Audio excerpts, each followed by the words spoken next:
done for the season, having surgery on his left calf. Obviously, they also lost their center in that game as well. Sunday night football, Carson Palmer and the Arizona Cardinals moved 3 games ahead in the NFC West with a 39-32 victory over the Seahawks. Late game issues for Seattle, once again blowing a fourth quarter lead and losing another heartbreaker. So the Seahawks are now 4-5, as I just mentioned, third in the division, 3 games behind Arizona. Skip, are the Seahawks done?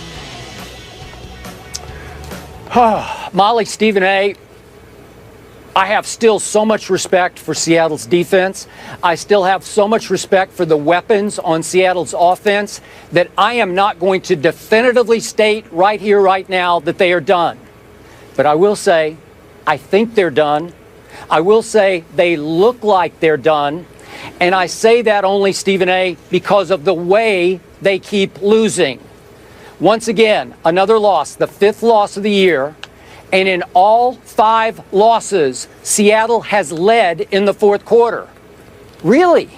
That's the shocking stat of the year in pro football to me, that Seattle's defense failed to protect 5 4th quarter leads. And I remind you that Detroit loss, they beat Detroit, obviously. Detroit got robbed at Seattle, or Seattle right now should be 3-6. So what happened again last night? Actually, that defense rose and shone. The Legion of Boom boomed, and Carson Palmer strip sacked twice, 2 easy touchdowns, and all of a sudden Seattle goes ahead 29-25. And then what happened? Right on cue, as we've seen all year long. This is even in Seattle. The Legion of Boom turned right back into the Legion of Doom, D-O-O-M, Doom. And all of a sudden, here came Carson Palmer, not phased at all, 83 yards, touchdown. Then little Andre Ellington gets loose, 48 yards, touchdown. And all of a sudden, it's 39-29 visiting team ball game. I've never seen anything quite like that before. And again, Arizona looked like the better team to me all night long, except for those 2 early 4th quarter turnovers. Arizona piled up 451 yards. Arizona was 8 of 17 on 3rd down. That's almost 50% against the Legion of Doomed. And the Seattle offense, Stephen A., I don't know what's happening, but Russell Wilson is really struggling to make 3rd down plays. He's not making those kind of plays. They were 1 for 8 on 3rd down last night. QBR scale of 0 to 100 for Russell Wilson was 14 last night. So they're not getting enough playmaking from Russell Wilson, and they are not getting any playmaking late from the defense. So I will definitively state that they feel like and look like they're done. Skip Bayless, I have to admit to you that I'm 100% with you on there, and this is my Super Bowl pick, as we all know. I didn't just pick them to go to the Super Bowl. I picked them to win the Super Bowl. It looks wrong right now.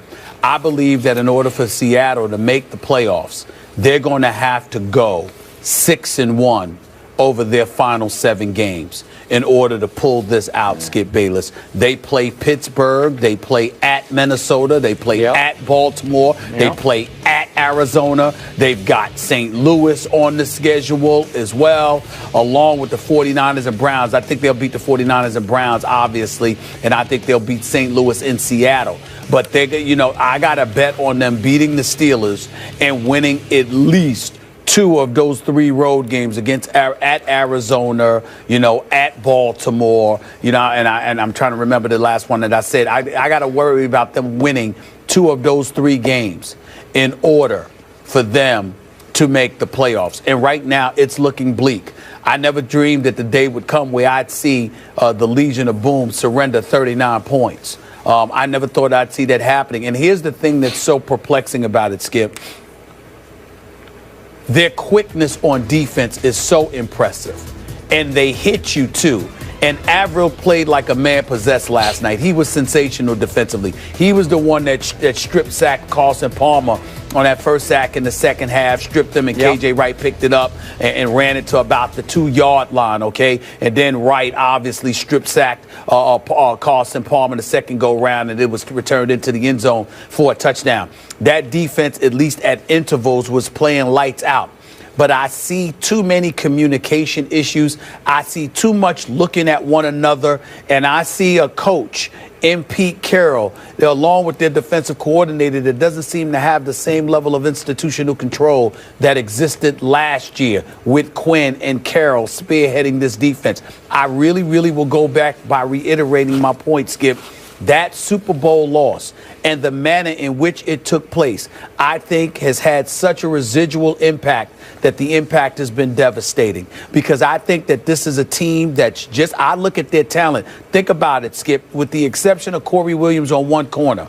Everywhere you look at this Seattle defense, tell me what's not impressive. Their corners, their safeties, their linebackers, their defensive linemen, the speed with which they get after the quarterback, the viciousness with which they're willing to hit you and are capable of hitting you. Skip, there's not one level of personnel on the defensive side of the ball that I would change for Seattle. I look at them and I don't see ability, athleticism, and skill being their Achilles heel.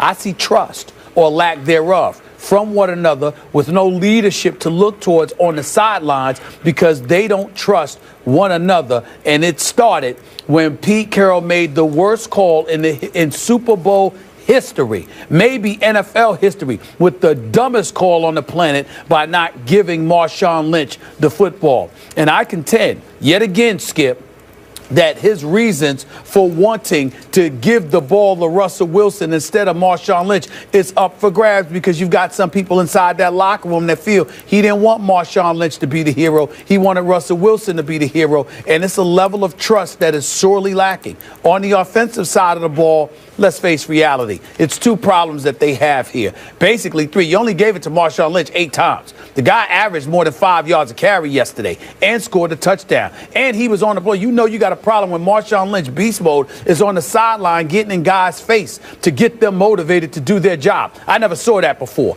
Then you look at Jimmy Graham. There still seems to be something absolutely positively missing. And then last but not least, they can't protect Russell Wilson. Skip Bayless, this dude was running for his life half the game. He was running for his life. So I look at it from the perspective that they seem to be in a world of trouble. I'm going to wait another week before I decide. I expect them to beat San Francisco.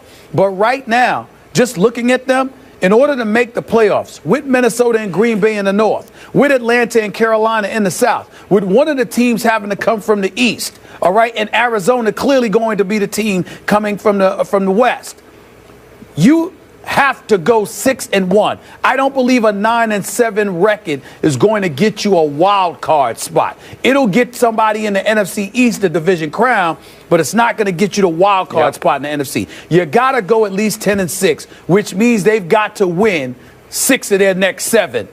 I'm not sure they can do it based on what I'm seeing. Maybe they'll come together because they realize their postseason aspirations are on the line. It's on the respirator. But that's what it's going to take. Because right now, Skip, I don't see ability being a problem. I see a lack of trust in a coach who betrayed their trust by making the dumbest call in Super Bowl history. That's what I see. I am very with you on all of your insight into this team that you did pick to get to the Super Bowl, win the Super Bowl. It feels like dissension is growing sort of under the surface here. And it started from that last play of the Super Bowl. There's a distrust, a mistrust of the head coach. And the new coordinator seems not to have the ability to unify the defense, to keep everybody on the same page, because I'm with you. Every other play, it seems like they're pointing fingers at each other. And I must say, Richard Sherman's not playing at quite the level he played at the last, really, 3 years, where he gives up plays every once in a while. He gave up the touchdown pass to Floyd when he bid a little bit on the underneath route, thinking that maybe he could get a quick pick. And they're all trying to make plays. They overreact occasionally. And they're not as unified on the field and off the field as they used to be. So it's starting to teeter, starting to come apart. And I agree with you looking down the schedule, even all the way to the year-ender at Arizona. I'm not sure they can win that game. In fact, I'll say they won't win that game, depending on where Arizona is in how it's clinched or not. But it's looking like Arizona is clearly superior to Seattle. And then, to your point, as you watch Minnesota emerge in the North, and then you watch Atlanta still teetering but hanging in at, what, 6-3 in the South? Well, these are wild card possibilities, so it's going to put a lot of pressure on Seattle to get it in big gear, to get on a roll here. And when I look down that schedule, I'm with you. There's some losable games. By the way, they have to go to Minnesota in a couple of weeks, 3 weeks. Yep. So yeah, and it'll be December the 6th out in the cold. And Pittsburgh's the week before that. I don't know. You got it. So these are hard games for a team that's not right, that's not making the plays on either offense or defense. And I agree with you. They keep putting the game all in Russell Wilson's hands because he's won so many before. He's been very clutch in the past, but it's not benefiting Marshawn at all. They're taking the game completely out of his hands for the most part and putting it in the quarterback's hands, and it doesn't feel right to me either. Well, Skip, the one thing that I want to point out, let's get back to Richard Sherman for a quick second. Skip, I don't think he's playing bad. I think he's playing pretty damn good. You're right that there are plays here and there that he seems to be giving up, but it's usually a communication. Like with the touchdown pass, he sort of cheated a little bit because one of the receivers for Arizona cut in front of him, you know, and he saw that he was open. So he thought Carson Palmer was going to the guy in front of him instead of back of him, and he wasn't covered. So even though they gave up the touchdown, he still found himself looking around because he's like, why do I have 2 men in my area, okay, that I have to cover? Where were one of you guys? And so I think when you look at Richard Sherman in terms of doing his job, he's doing his job. Here's the critique of Richard Sherman that I think we all need to point out. And Richard Sherman needs to realize this.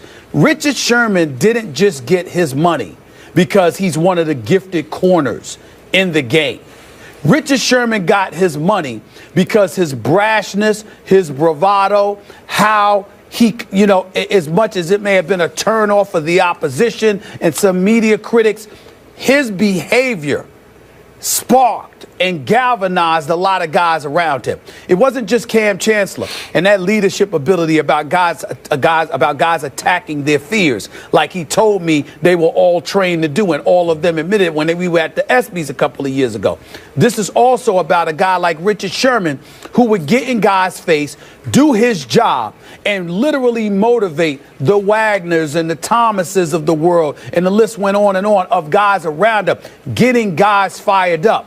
What I see right now is a Richard Sherman who's still very good. I don't see any dissipation. I don't see any sliding of the skills or anything like that. What I see is a guy that's doing his job, but that's all, as opposed to galvanizing dudes to do their job. And Seattle's success wasn't just predicated on their abilities, their skills, their knowledge, etc. It was predicated on their ability to get the next man towards them ready and pumped to do their job.